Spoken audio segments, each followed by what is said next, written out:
Welcome to the Dr. Lori Marvis podcast, and I'm Dr. Lori Marvis. I am your host for today, and I am so thankful to introduce to you Dr. Scott Stoll, co-founder of the Plantrician Project and the International Journal of Disease Reversal and Prevention. How are you today, sir? Hi, Lori. It's so great to be back with you, and I'm so thankful to be with you and your audience. It's just a real blessing today. Well, likewise, and it's always such an honor to, one, you have wisdom that just drips off of you that I try to, gather as much as I can, but you're just so insightful and so giving, and I just really want to share everything that you've done. So I guess let's start back to, just in case people don't, that was early on when we did our first interview, just kind of, where you entered into the plant-based realm, physician, you were an Olympian. I mean, the depth of you is deep. If that even makes sense. Oh, thanks, Lori. Yeah, I think the story of how I got started is the story that so many people tell because, as you know, we're just not taught these things. And especially, when I started this journey, more than 15 years ago, all of this information on plant-based nutrition and reversing disease was fairly scant and very difficult to find. So, just the brief background that I always like to tell is even when I was growing up, I just loved the human body. In fact, one of my favorite books when I was 10, 12 years old was The Athlete's Body, and they went through the physiology of all the systems. And I read that book so many times until the cover fell off. I just absolutely loved it. And as I was going through college, I was nutritional science, biochem, and pre-med. And I went through these nutrition classes and learned all about nutrition, thought I understood nutrition. I grew up in a family that was, health-oriented. My dad used to buy bags of bran and put that in his orange juice and drink bran. And he was always experimenting with how to make a healthier chocolate cake and using things like carob instead of chocolate and different sweeteners. Never tasted quite as good as the old chocolate cake that he made. So I grew up in a family that was health-oriented. And I really thought I understood what it took to be healthy and how to make better choices. I ended up, running track in college and was able to make the 1994 Olympic Bobsled team. And again, as an athlete, fit, strong, 4 or 5% body fat, I think you know what nutrition is and what it takes to be healthy. And, looking back on what I ate, I can't believe what I used to eat, but I had that concept that I'm working out really hard and I'm burning thousands of calories every day. So if I just burn it off, it has no negative effect. And so, even at the Olympic Training Center, have ice cream available, Dove bars available 24 hours a day. And so you work out really hard and you go in and have 2 Dove bars because you're going to burn it off. So that was the way that I lived. And as I went through medical school and then residency, learned how to take care of patients. And I started doing that in my practice. As a young doctor, as you know, you're a little bit nervous and you're seeing patients, you're making decisions, checking it in the books. And I'd write prescriptions, I would do procedures, send them for tests, read MRIs. And I felt really proud that I was making some good diagnoses, sometimes some obscure diagnoses, and felt like I was a good doctor. And I kept hearing my patients tell me the same thing on a daily basis. Dr. Stoll, can't you help me? I'm falling apart. And I would go to a family get together and, my uncle would say, I'm falling apart. I don't know what's going on with me. And one, you don't want to be that way yourself. I don't want to ever fall apart. And so I would just laugh with them and joke. And as a physician, I would just order a test and think that this was natural. This was the natural progression of life. And that's what I think we were all taught in medical school, is that you genetically are susceptible to these diseases. They appear in your life. They never go away. They progressively get worse over time. You have to take medications to slow the effects and to prevent, secondary complications of these issues. And that's just your lot in life. And so, that was kind of my thinking, my paradigm for all of this. And, there was a day in my practice, and I'll never forget that day. There was a woman that came in, and she sat on the exam table, and she said to me, Dr. Stoll, can't you help me? I'm falling apart. And she had a big smile on her face. And I had her past medical history and medications in front of me, and I knew her chief complaint that day. And I just stopped her and I said, everybody tells me they're falling apart.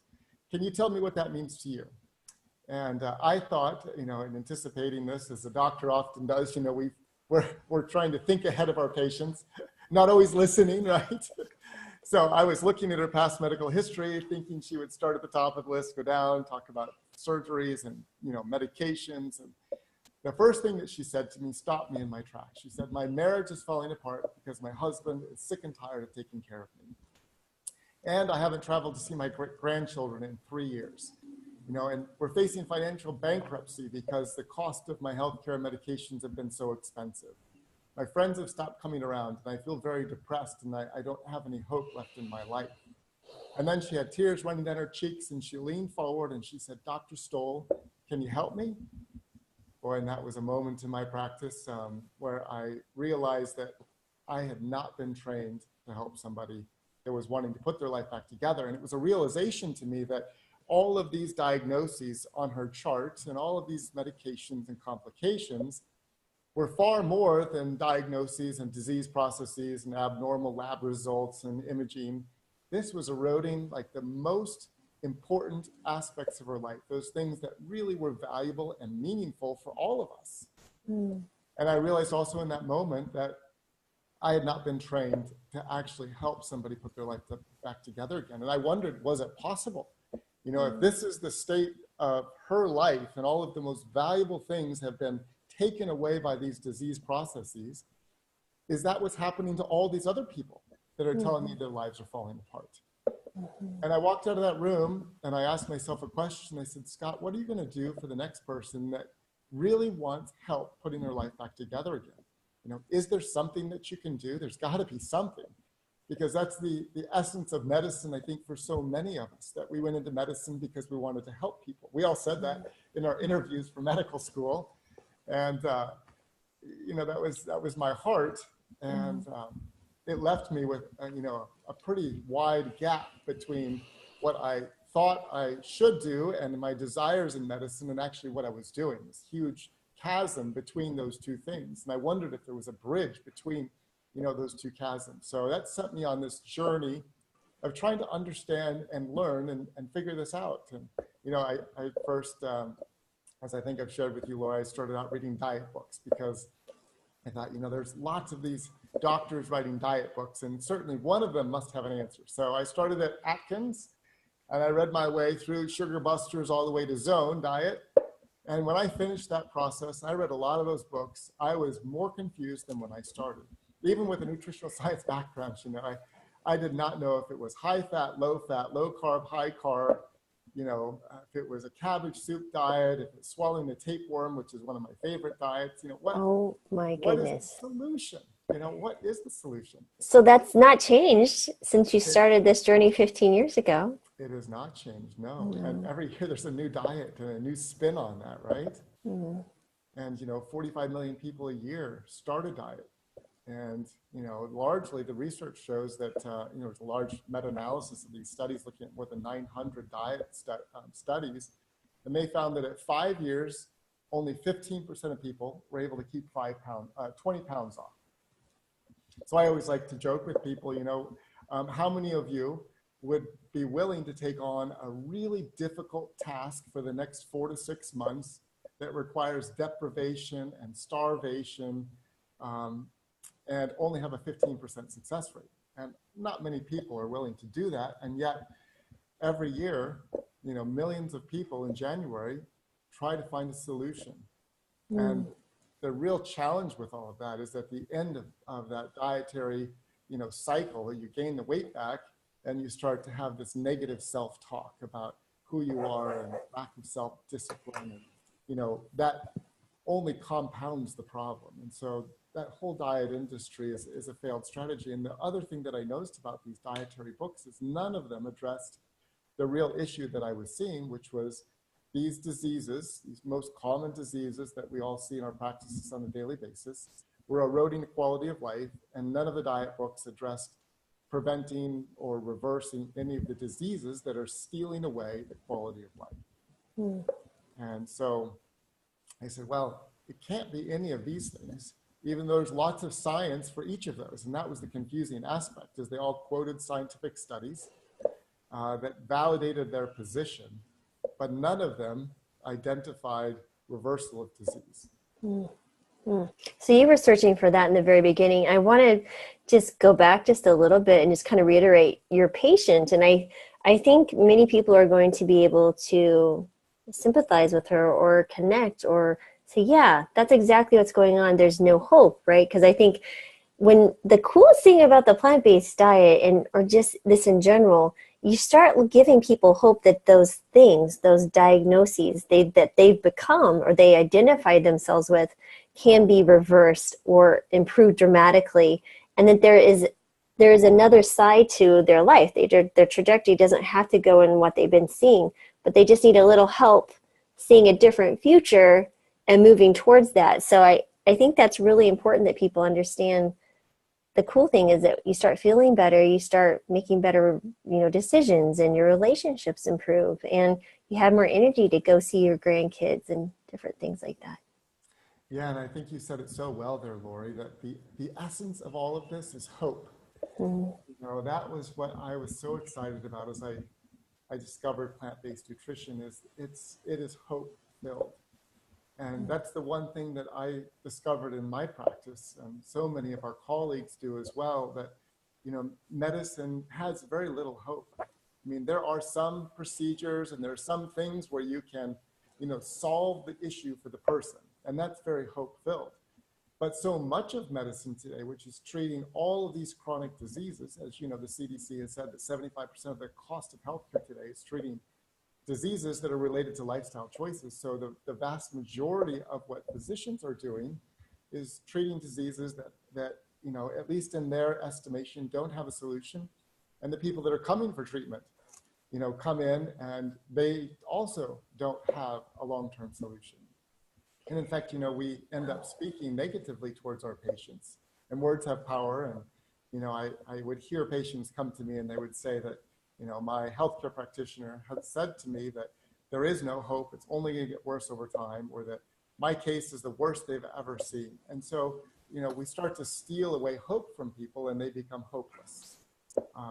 And so I love that plant-based nutrition, not only, as we'll talk about a little later, does it have this amazing power to reverse disease, but it has an incredible injection of hope into someone's life, and hope is powerful. In fact, the research shows when somebody has hope, it turns on the machinery in the mind that allows somebody to begin actively planning for their future. It gives them an intentionality about accomplishing things that they didn't have before. I think you're exactly right. And I think, and I had a similar path, right? That you were doing the guidelines and patients continue to get worse, and you were putting Band-Aids. I heard a really interesting example it'd be like if you're driving your car and the light comes on and you ignore it. Well, the engine light comes on, you're going to end up broken on the side of the road. Well, your body's the same thing, right? So illness, chronic disease are your engine lights going off. And I see, Western medicine, in the sense of we practice, by guidelines and medications, is just basically putting a Band-Aid over it. Maybe fixing a few things under the hood, but over in the long run, the process is still occurring. We're still going to end up broken on the side of the road. And I thought that was a really interesting, analogy. But you're exactly right. For me, the hope was it became very contagious, right? So because I have not seen anyone not get better. That's the coolest thing. This has 100%. I mean, what is 1,000 batting average? I was like, you may not get off all the meds or have 100% reversal, but in many cases you do. But to optimize your health I've seen nothing like it. And people, it's really easy to get excited. And then they're like, wow, she's like really, into this. I'm like, yes, I am, because you can see the hope for them, and then you want to be a part of that, right? Because that's the joy of medicine, is healing. So that is the joy of medicine. And I often think about it in this way, that in physics they're always looking for this unifying theory of the universe. Is it string theory? Is it the multiverse? But I think about plant-based nutrition kind of like that for so many things in healthcare, that it is a unifying principle. There's so many things, as we look at every system in the body, more and more science is showing us all the way down to the most minute molecular level there are positive changes, turning on genes, reducing inflammation, activating neurons, reducing neuroinflammation. I mean, incredible from top to bottom, and we can talk about that later. But the process itself also infuses hope to people. They naturally lose weight, they feel better, cognitively and emotionally, they start to feel better. It connects them in different ways with the whole system of the world and the food system, and they begin to be thoughtful about where their food comes from. They naturally become a little more compassionate to the food choices and sources of their food. They become more appreciative of the environment and the idea that sun and rain are both needed to bring plants, and we're thankful for rainy days. We become connected to the power of healthy living soil. We become concerned about our neighbors in a different way. It really transforms all of life. It connects families as they connect around the power of food and brings them back into the kitchen and eating around the table together. It is remarkable how it touches this entire ecosystem of life. I like how you say that. It's almost being mindful, because that's kind of the buzzwords we're hearing of, I like it, the mindful of the ecosystem of life. So you become mindful of what's going in your body and you're experiencing these changes.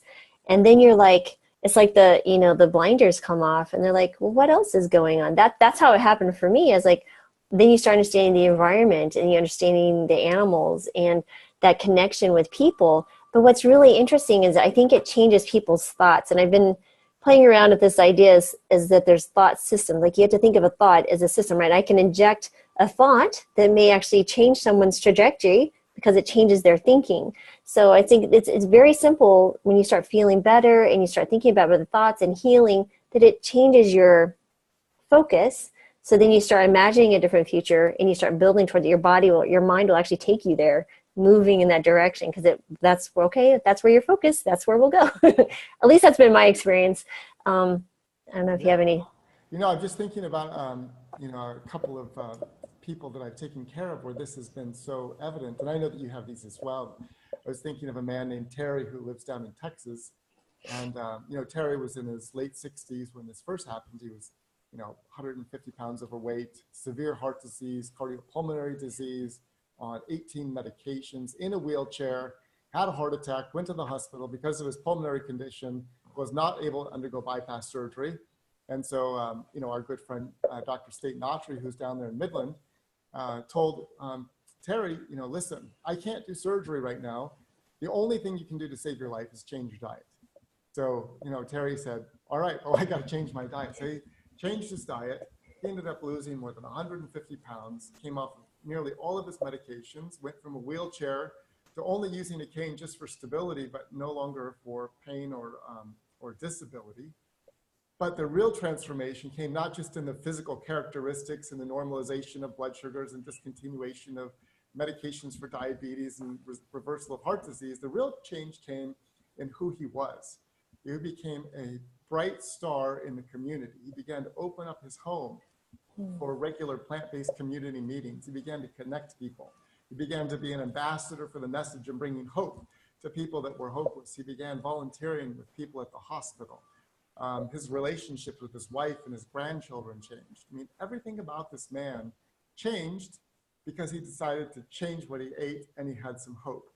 And it's the hope and the inspiration of that experience that like you're saying, it changed this whole process of thinking in his mind about who he was and how he interacted with the world around him.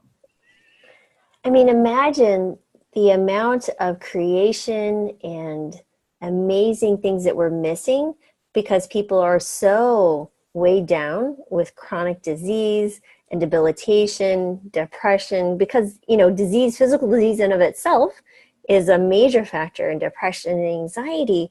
What are we missing from these one individual? Imagine that the impact he's had in his community. What if you have, 75% of chronic disease sufferers, which I don't know how many, millions and billions of people across the world. What are we missing out on because of what we're consuming? Yeah, and I really feel like one of the, kind of hidden purposes for me and all of this is helping people to realize that they have a gift to share in life and then helping them to realize, health and wellness so they can actually share their gift. And, what's interesting at the immersions, the health immersions that we do with Whole Foods, we have 100 very unhealthy people that come and spend a week with us. By the end of the week, they all say the same thing. They say, I've not had this much mental clarity since I was in high school. And, we're now learning through the research that functional MRIs and new research is showing that people have chronic levels of neuroinflammation from the food they're eating, which causes a mild depression over their brain. And as soon as that inflammation starts to resolve, their depression and anxiety scores go down, and they naturally begin to feel better. And as you naturally begin to feel better, you have more energy and intentionality about your life. You're more conscious of the things around you and more hope-filled. So even in a week, we see a change in the clarity that can come from a whole food plant-based diet. That's interesting too, because I do like to remind people, what we're eating, I mean, it goes in us, and it's in this intestinal tract, which is a big part of us. And so there's a microbiome, and there's the inflammation and autoimmune disease, and there's so much. I mean, I know there was a study with, children with autism, because they had noted that autistic children had improvement as far as their behavior during fevers. So the body our brains make a particular substance that decreases inflammation when we have elevated temperature to protect the brain. And so what they found is that the individuals who consume broccoli or any of these cruciferous vegetables, especially broccoli, certain quantities are, I don't want to get into the specifics, all the biochemistry and stuff, but what happens is you get the same effect. And so it's really interesting. And of course, there was worried about some bias, that the families were very hopeful and were these, judgments on their improvement just based on hope that they would get better. Does it really matter?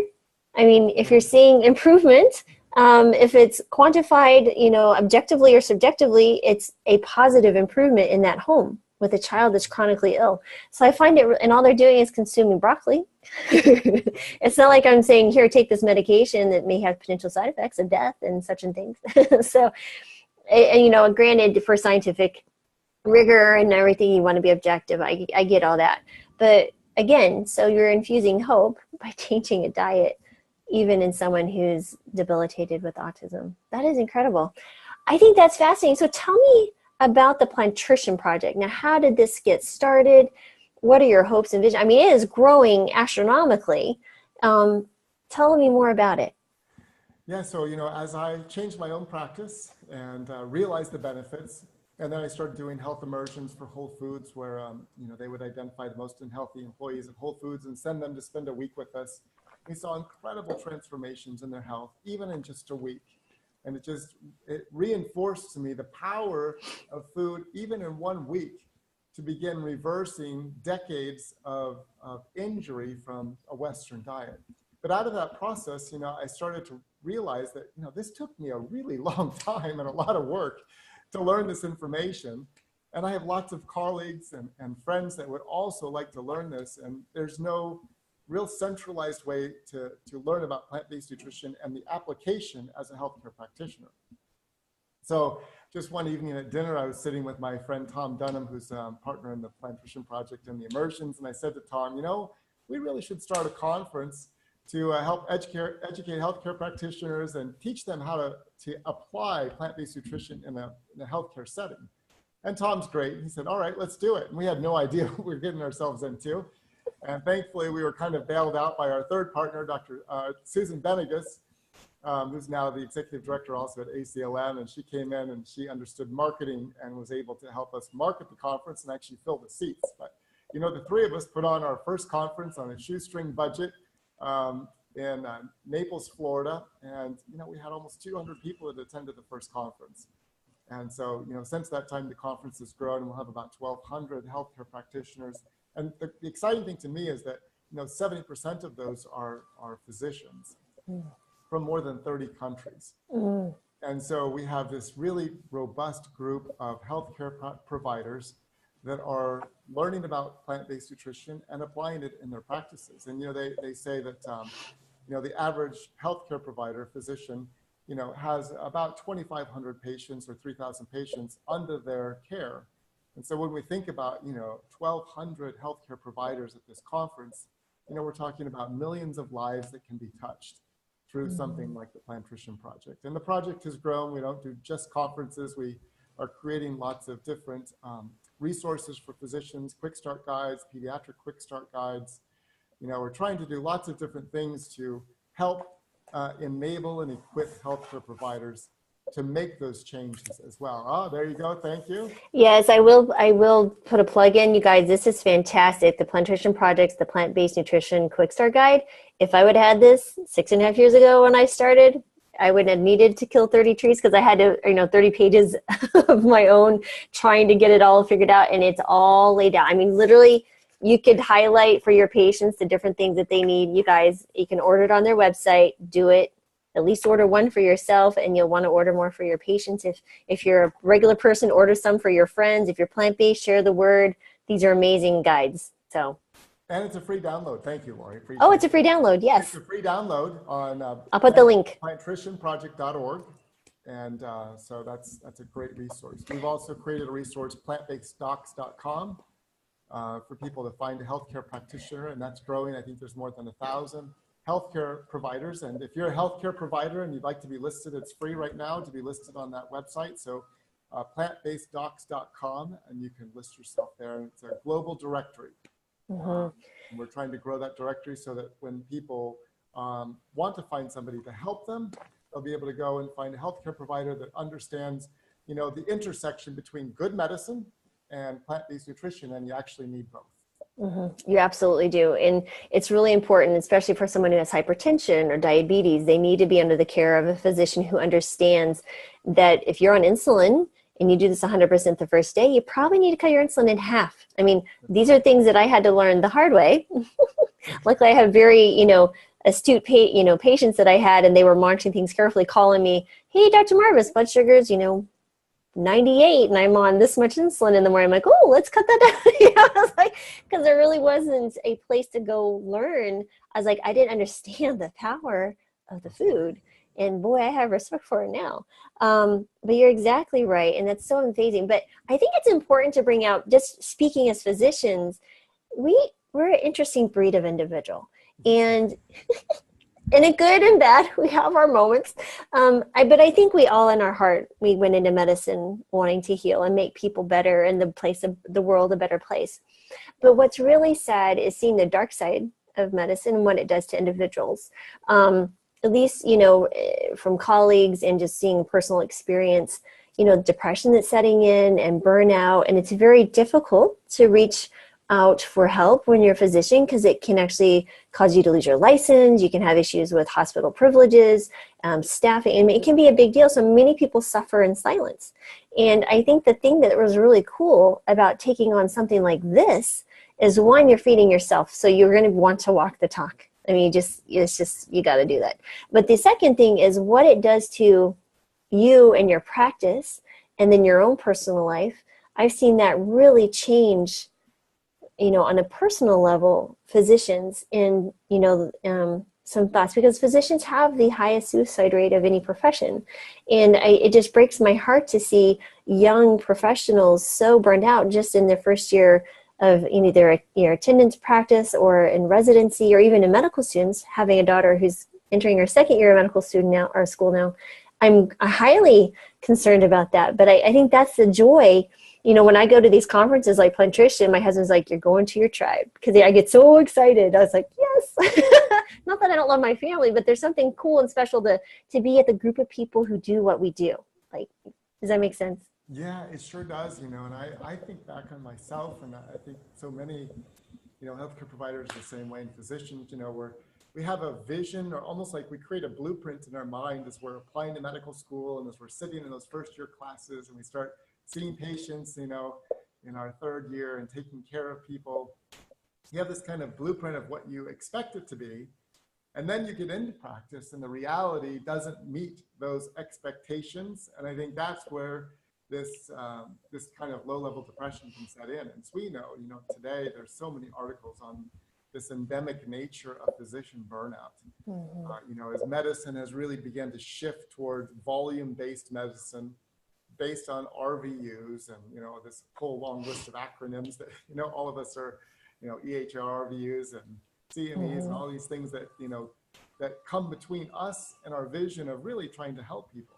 And, you know, it's 5 and 10 minute visits and long lists of tasks and, you know, billing questions and all of this, the challenges of healthcare today really lead to a lot of burnout for our colleagues. And I have a great heart for our colleagues that are in that situation, because it's, you know, again, like you mentioned, it sometimes feels hopeless. You know, you've spent so many years of your life getting to this place to practice as a physician.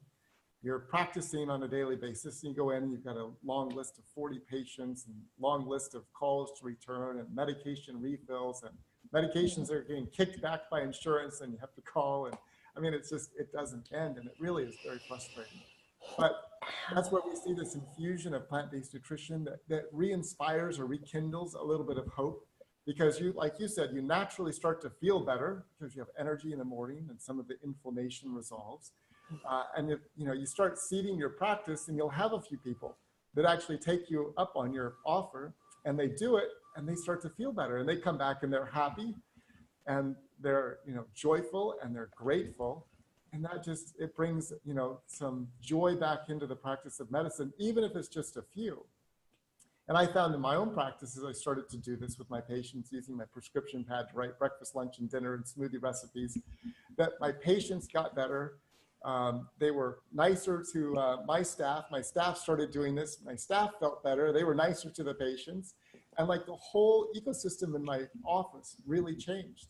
You know, I had staff members that had Crohn's disease and chronic pain issues, and they were completely resolved, and they were so thankful. And they would naturally be ambassadors for that. Even before I got in the room, they would be sharing their testimony. You know, I suffered Crohn's disease for 25 years of my life, and I listened to Dr. Stoll, and it's gone. And so before I even entered the room, the patients were asking about it because my staff had changed. And so, you know, everything in my office changed, and people would come in and they would be well, and it'd be their last visit, and they would bring me bags of kale from their garden because we had talked about gardening along the way. And I would tell them, you know, you don't have to see me here anymore. And I would discharge patients, which I never thought would be possible. It was, you know, it's incredible how hope came back into my life because everything around me also changed. You're exactly right. So your ecosystem of medicine is sick, right? It's a sick care system. Right. So you're being, you know, reimbursed on procedures. You're being reimbursed on what you can do to the patient, not removing a patient from the system, saving money that way. I mean, that would make total sense, right? Let's take the burden off the system by reversing the disease or preventing the disease in the first place. I mean, it just, you know, they're like, but their prevention is early diagnostics, mammography, blood tests, you know, different medications to prevent certain things, which are all fine, but they don't have the place that this power of the nutrition that can be so elevated. I just, yeah, you're exactly right. I don't think patients understand the administrative burden that many people are under. One, not only to take care of a more complex patient, right? You know, even I've only been practicing physician. I graduated in 2003, then during my time in residency, and then you're, you know, just private practice or working for a hospital.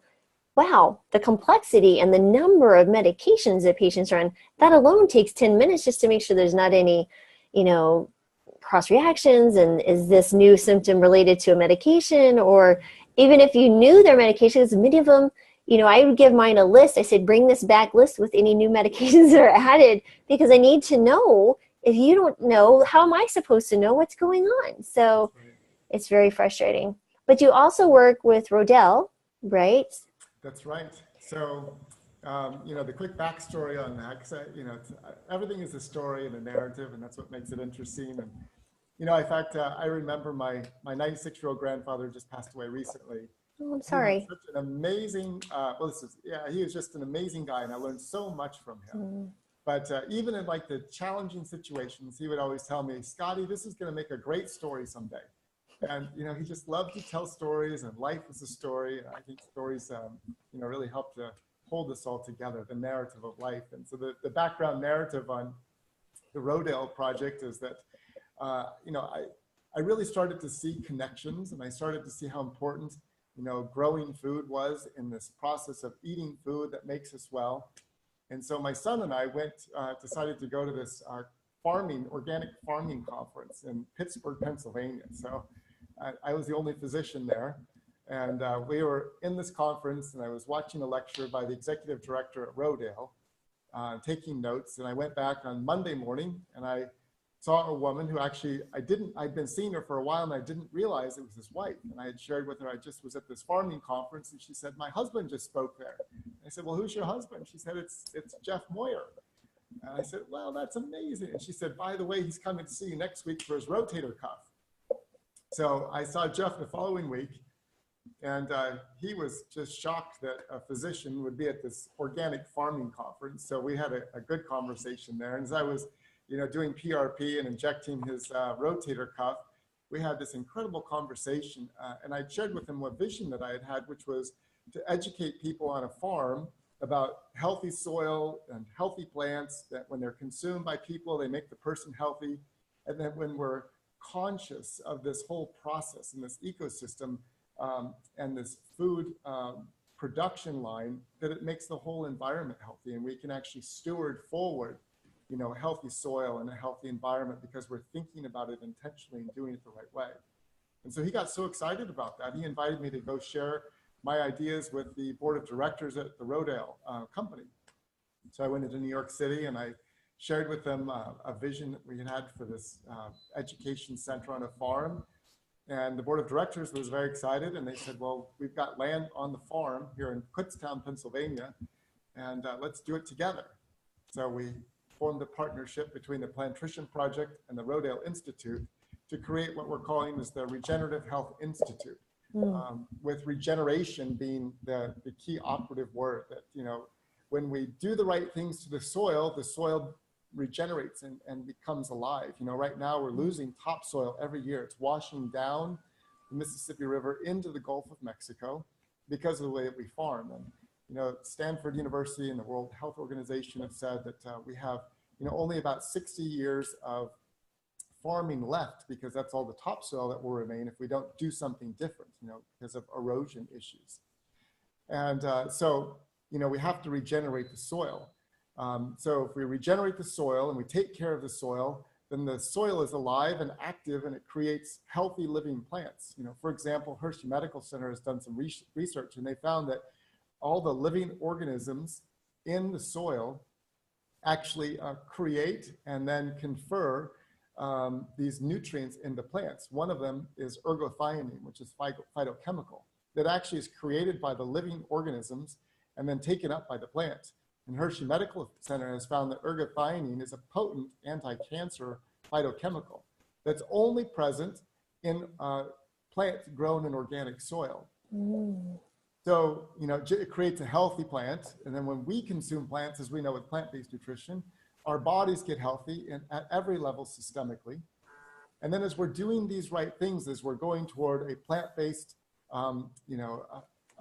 economy, agriculturally, and economically, it changes, the whole landscape of the agricultural world and the farming world. And we start cutting back on animal agriculture, which consumes most of the land resources and water resources. So, and it saves the soil, so we're able to steward all of this forward for our children. And so this Regenerative Health Institute is looking at regeneration of every aspect. It's regeneration of the soil, regeneration of the person, regeneration of healthcare and societies and nations as we do those right things, so that healthcare is not eroding the financial foundations of these countries. And then finally, it's regenerative environment. We always talk about environmental sustainability, but we really don't want to sustain where we are right now. We're not in a very good place environmentally. We actually need to regenerate the system. Wow. So our vision is this 25,000 square foot health education center on the Rodale farm, where people can come and be in the presence of this beautiful organic farm. They can walk through this organic education center and see living soil and learn about the organisms in the soil. They can learn about plants. They can learn about the environment and growing food. We're gonna have indoor and outdoor kitchens and culinary opportunities for people to learn to cook food, because that's the interface of all the science. And then the reality of actually doing it is preparing really delicious meals. Cool. Now, where are you along in that project? Is that available now? We are fundraising right now for the project and hope to break ground, fall or spring this next year. We have two events that we're doing as a part of this Regenerative Health Institute this year. We have two PBS programs that will be produced in September. And I'm going to be doing some cooking with two chefs. One is the CEO and founder of Tender Greens, and the other is actually one of our board members, Gianna Simone, who's an actress in Hollywood. And so we're going to be cooking, but in the process of cooking and making really delicious food, we're going to be talking about this whole process of soil and growing plants and how they affect our bodies and environmental health. So it should be a really kind of fun, dynamic culinary experience. And then the other thing we're doing this fall is a soil and human health summit for scientists. When is that and where is that? Is there links? That's going to be in October. We don't have a date yet set for that, but it will be both the Plantrician website and the Rodale website as well. Rodale website. Okay, so I'll definitely link the Rodale and the Plantrician, all that information. So how does someone, I'm just at a, speaking from complete naivety, how do you regenerate soil, or how do we recover lost topsoil? What's really interesting, Rodale has done this, and they've proven this through a number of their farming system trials that they have on the farm. One of the issues that is part of common agriculture today is that we till the soil. So we take big tills through there, we chop it up, the soil is exposed to all of the elements, the radiation from the sun, rain. Rodale has really pioneered the cover crops, and so Rodale has spreadsheets for all of their fields, and none of their fields remain uncovered. So as soon as they're harvesting, they're actually planting another crop to cover the field. And they will plant, a variety of different plants which help to bring nitrogen from the atmosphere and infuse that back into the soil. The plants, as they die, they actually become biomass in the soil. And they developed a tool called a roller crimper. So they'll grow these cover crops, and they let them grow, and then they have this machine that comes along and it bends over the cover crop and it just folds it on top of the soil. And then right behind that roller crimper is it's a sharp planter. So it just runs a little tiny slice into the ground underneath the cover crop, and it plants the seeds. So now you have seeds protected by cover crops, protected from the elements. They're able to grow up, and as they grow up, the cover crop dies, it becomes new biomass, it generates new soil, and it puts new nutrition and minerals back into the soil, and then the breakdown of the fibers and the bacteria feed the living organisms. Wow, that is incredible. So then, now many people ask, well, what about pests and the use of pesticides? So how does that prevent the need to use things like chemical pesticides and such? Yeah, these are great questions, Lori. So, a couple of things.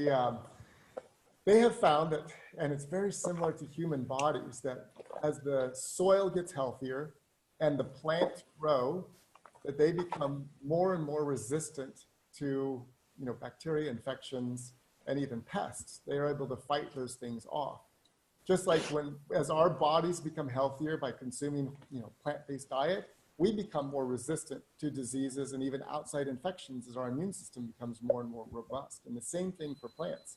The health of the plant really is dependent upon the health of the soil and the amount of living matter in that soil. It's actually biomass. So that's the first aspect. The second is that they are learning to use, different types of growing situations and plants, and even plants that attract insects that would kill the insects that would eat the plant. So they've done a lot of research, and they plant, rows of these kind of companion type plants that will draw in insects to eat the other insects that will, help to keep the fields healthy. So it's a really dynamic living system. Again, it's that ecosystem that we've talked about throughout this whole interview. And so in that way, their plants are really, really healthy. The research has also shown something very interesting about plants. When a plant is unhealthy, it actually sends out signals into the air that attract insects to kill the plant. And so an unhealthy plant becomes an attractant for pests. Wow, really? Now, isn't that interesting? Mother Nature's like, I'm sick, take care of this so it doesn't spread. That's right. Isn't this interesting though? I like how you describe that as its surrounding living system, right? It's very similar if you compare us to humans, right? We've now become more isolated, we're alone, we're sicker than we are. And when we send out vibes and energy and we seem to attract more of it. But it's this we are as healthy as in what they've done studies, right? We're as healthy as the people that we're with. We're more likely to be obese if we have loved ones, or even they're too removed loved one's best friend's cousin next door is obese, we're likely to be obese, which is I find really interesting that you can make that comparison. But that is really cool. Could you send me the link for that? Uh, Because I would like to share that as well. I think that's absolutely I'll be happy fascinating. to. But this goes back, because you and I are both believers, to this is such an amazing place that we live. And it's so complex and so many things that we're still learning, that for me, I can't help but have a faith in this God that created all this. For me, that is how I see it. And I think that alone gives hope, because someone designed this that I don't need to fix. I just need to know how to act right in my system. I need to eat those plants. I need to be a responsible steward of the resources that are given to us and to our kids and stuff. So I think that's just utterly fascinating.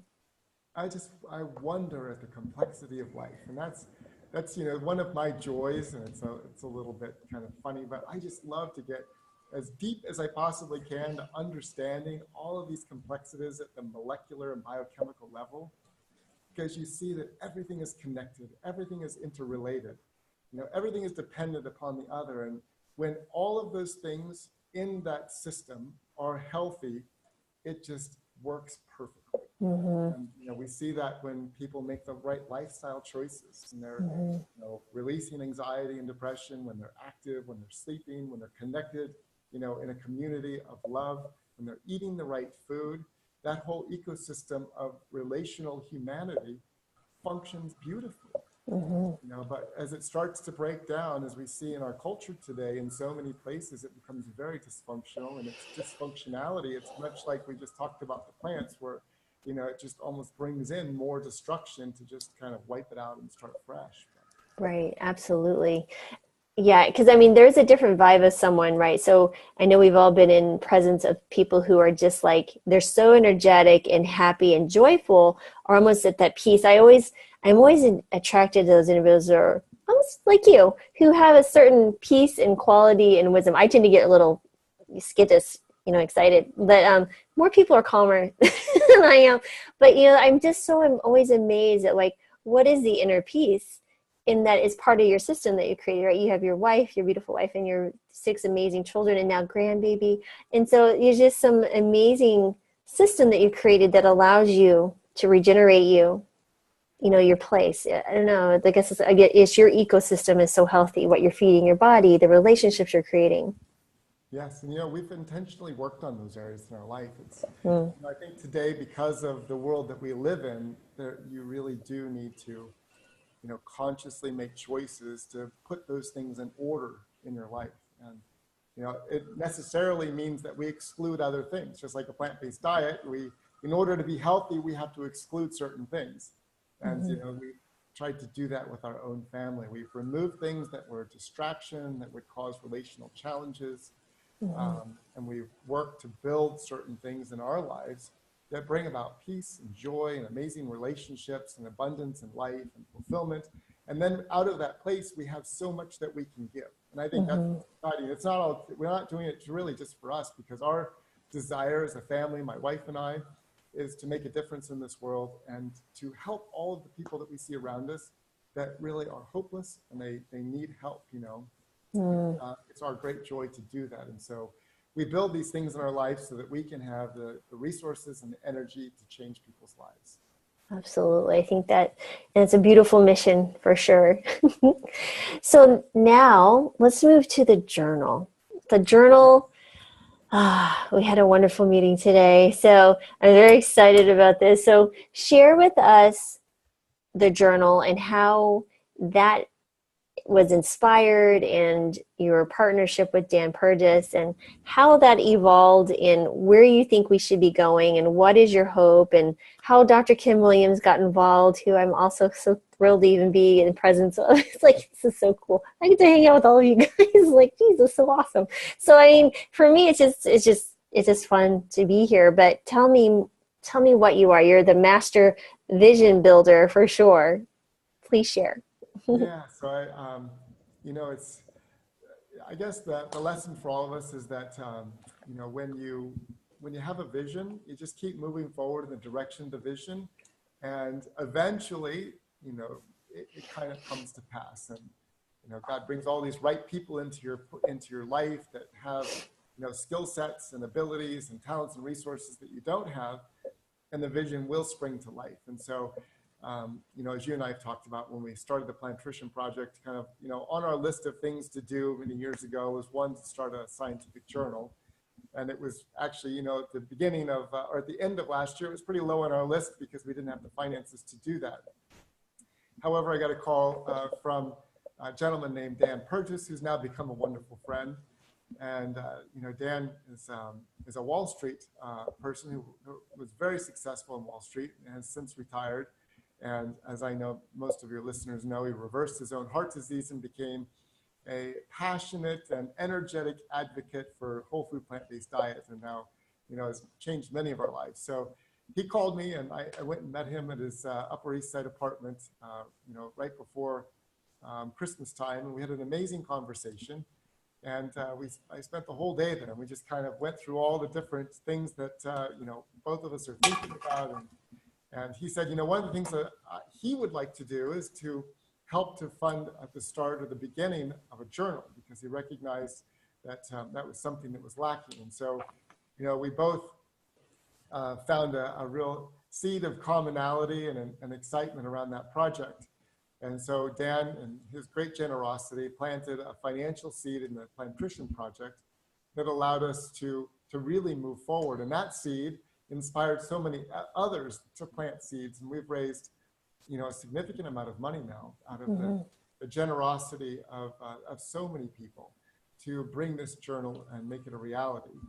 And then, we were blessed with incredible people like yourself, who, have such incredible administrative gifts and skills to pull all of these things together, Lori. And so we were so grateful that you joined the team, because it wouldn't happen without your, daily administrative guidance. And it's an interesting process because none of us have ever launched a journal before. I mean, obviously we read journals, and others have done studies and done as the researcher, but it's a whole nother beast to look at the actual building foundation. And you want it to be a solid foundation with policies, procedures, and then there's the technical aspect of it, and searching for partners to help you in that process, which is very exciting because we're moving. Now I see a very rapid progression.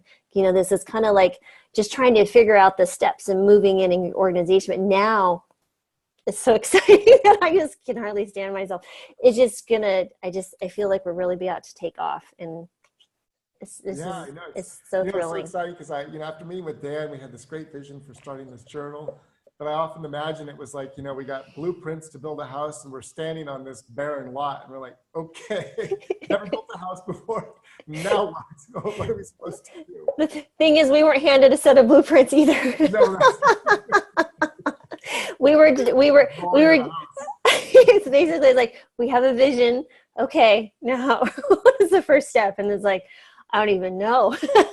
But it's it's just the love. That the nice thing is, it's the commonality of the vision, right? And they're all coming at different angles, and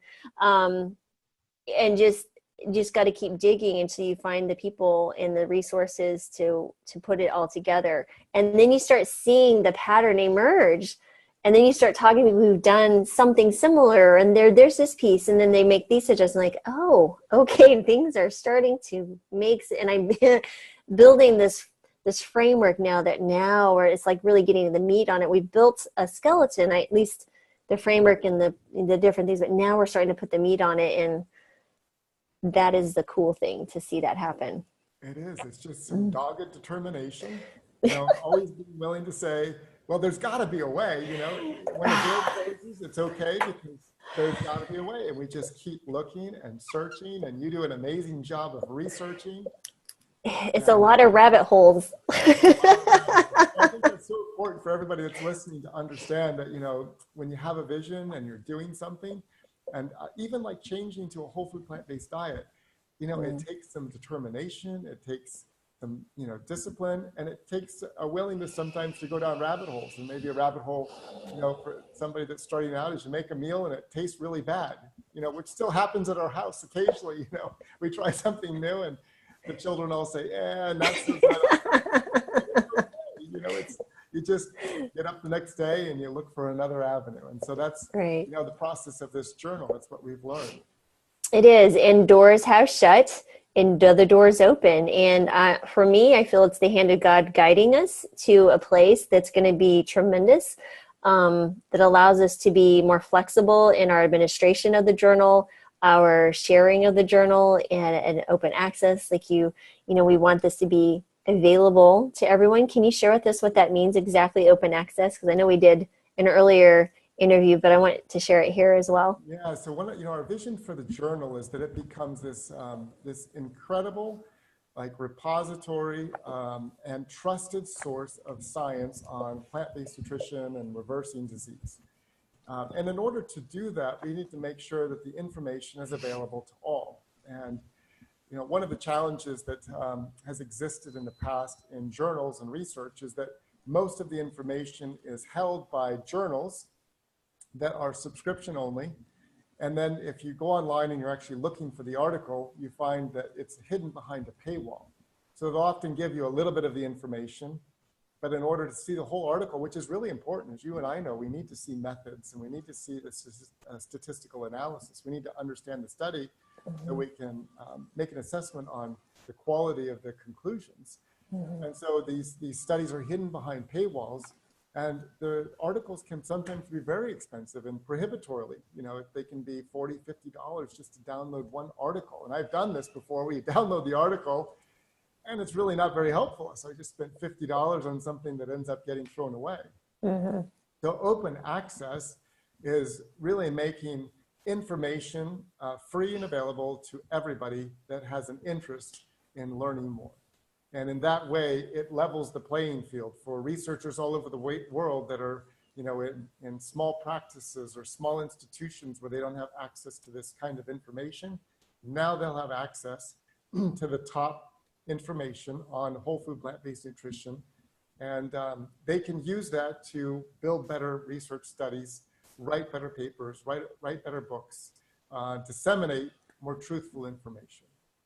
Absolutely. And then we also have the digest, the disease reversal digest, which is going to be where we're taking that research and plus other information and translating it for the general public so that they can actually get truth in nutrition.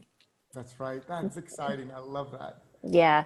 And then we're going to have video abstracts. We'll have videos interviewing a variety of individuals who are part of the projects, or, you know, there's just so much that we're going to be doing. It's just, we want patients to also write their story, but then we have, you know, the physician hopefully would come back and say, okay, and here's the studies to help prove why this patient got better, why they reversed their diabetes, and how plant-based nutrition was actually proving that. So it's a kind of reversal case report. So I thought it was really fascinating.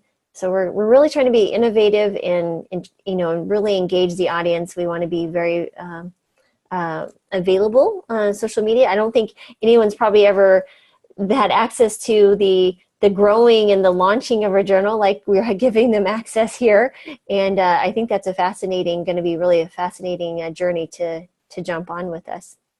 I think so too, and I love the disease reversal digest, because it's going to make that information, you know, as the research is coming out and as we're learning about it, putting together the journal, we'll be able to take that information and write it in more common terms that I think even us physicians would appreciate sometimes. Yes. And make that available to the general public so that, you know, people can learn as the research is coming out. I'm really excited about that, because I think as all of us kind of have a greater knowledge base and we can answer some of the outstanding questions, I think it's going to help the entire movement. And I think that's really important for me, is that we're not going to have, you know, some non-scientific public entity, Time Magazine, or some, you know, Huffington Post summarize some, oh, fat is back, and, you know, just basically taking the science and warping it and not looking at the, you know, the quality of the research and the impact that this could have, gets confusing the public. So what we want to do, what I want to do, I will be doing this, is interviewing the authors and saying, hey, tell me about your research and what implications should it have? How far should someone take this? Is this like you're definitive, you've had so much research and now this is kind of like just confirmation that someone should eat a cup of blueberries every day, or whatever it may be? How should they incorporate this into their life or not? You know, maybe we'll hear about this study and then, you know, let the authors who actually did the science dictate the effect that we should be mitigating with the public and with the public. So I think that's really important. So when we do see these things, like, no, go back to where the science came from. This is what they said. So there's no misinterpretation. This is from the mouths of the people who actually did the study.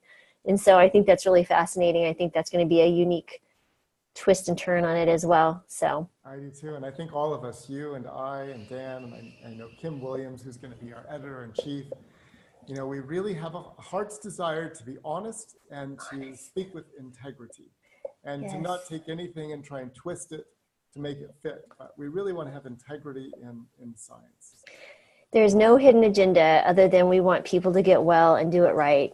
There really is not. There's really nothing else that we could say. It's just this is who we are. We're pretty transparent. I think that's amazing.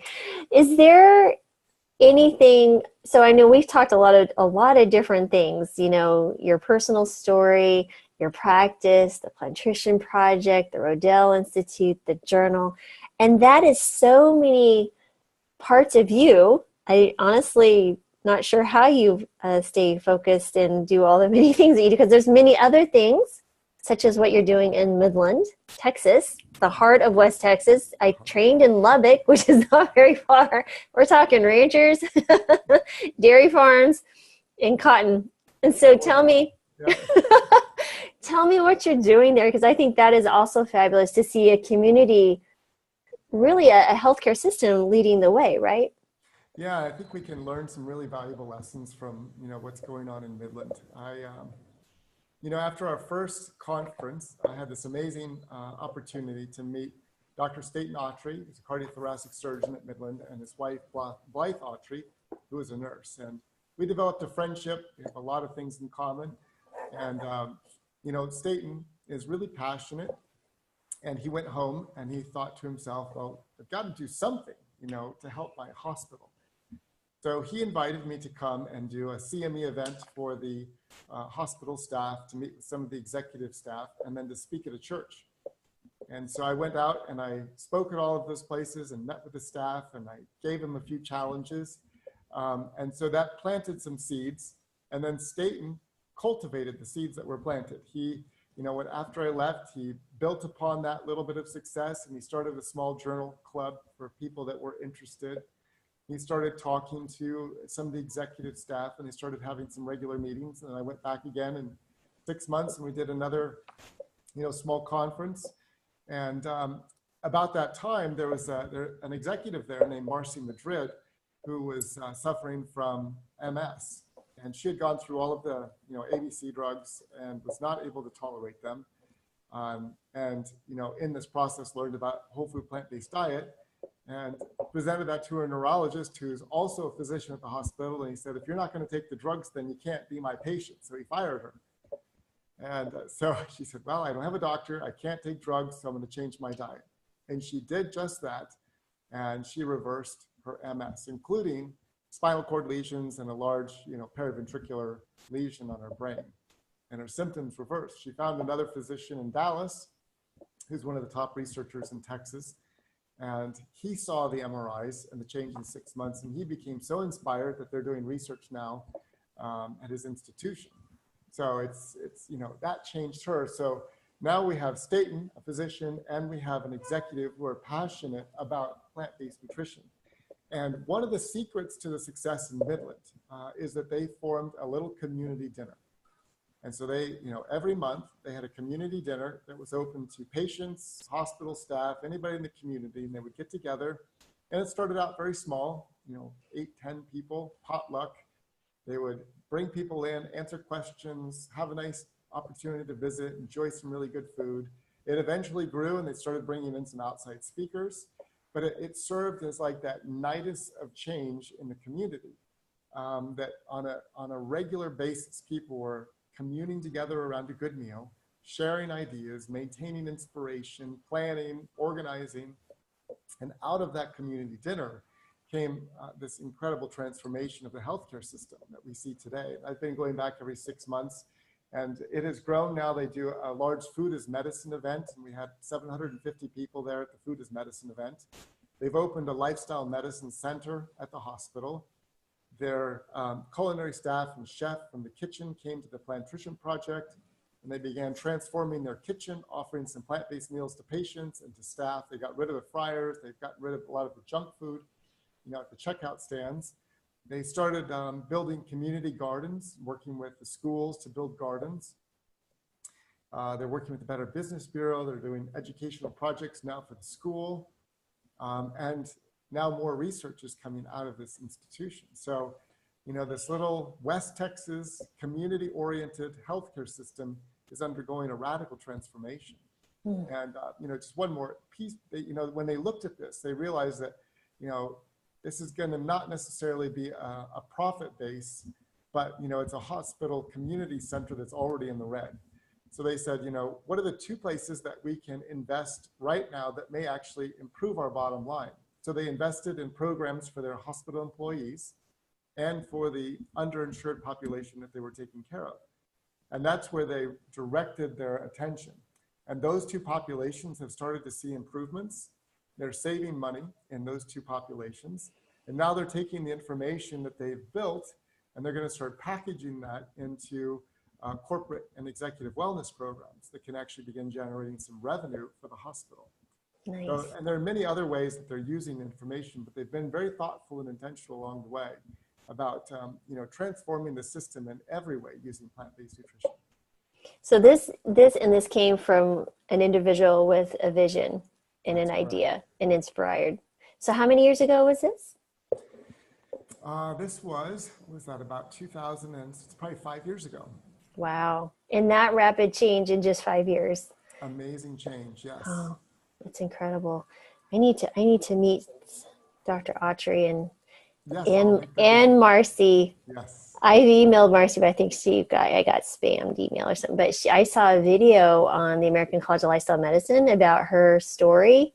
I was like, wow, that's incredible. Reminds me of Dr. Stancic, yes, who's MS reversed as well. And talk about hope. Oh my goodness, you have a debilitating disease like that. Wow. Yeah, so is there anything else that that's one of the things that I can think of that I know of. Is there anything else that you should feel like we should share, or advice or encouragement to those? Well, I think, maybe in some later programs, we can come back and we can talk about families and children. Oh, yes. Those are some, I have 6 children at home and now a grandchild. Oh. We just finished the Pediatric Quick Start Guide and have an amazing group of pediatricians with the Plantrician Project. Oh, wow. A great conversation around children and athletes as well. There's some marvelous information about athletes.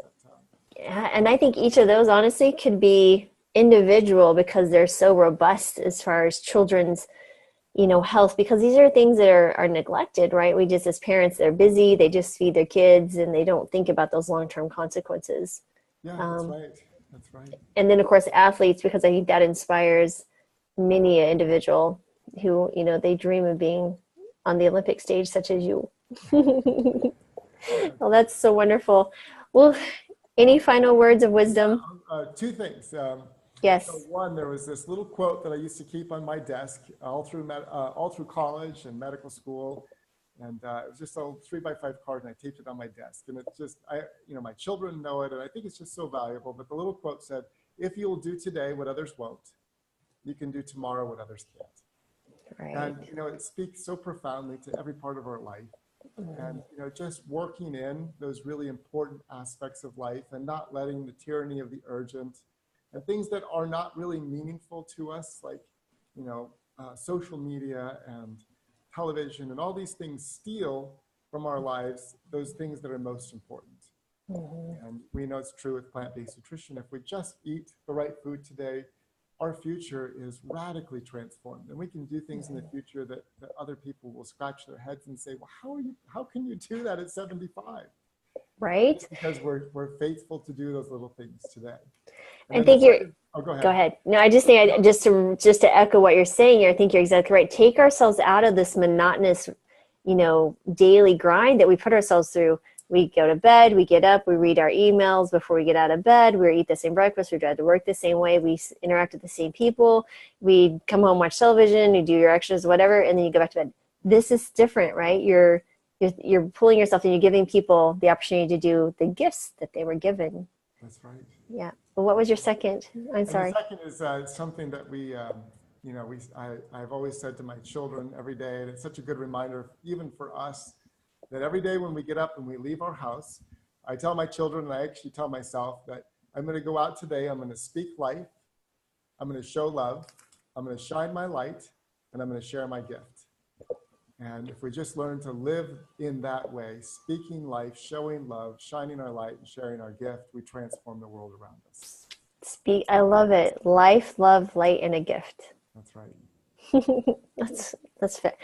It's fabulous. I'll tell you what, I so enjoy speaking to you, and I just know everyone who's listening is going to enjoy this conversation, and I can't thank you enough. Well, Lori, it has been such an honor. I so value your friendship. You're an amazing person, and I've been so honored in this last hour with you and with your incredible guests. Thank you. No, thank you, and I can't begin to say thank you. I'm just humbled to be in the presence of the people I get to be with in this journey. It's just insane. It is the greatest joy, isn't it? It really people could only understand. All right. Well, thank you everyone for listening, and thank you, Dr. Stoll, once again. Thank you.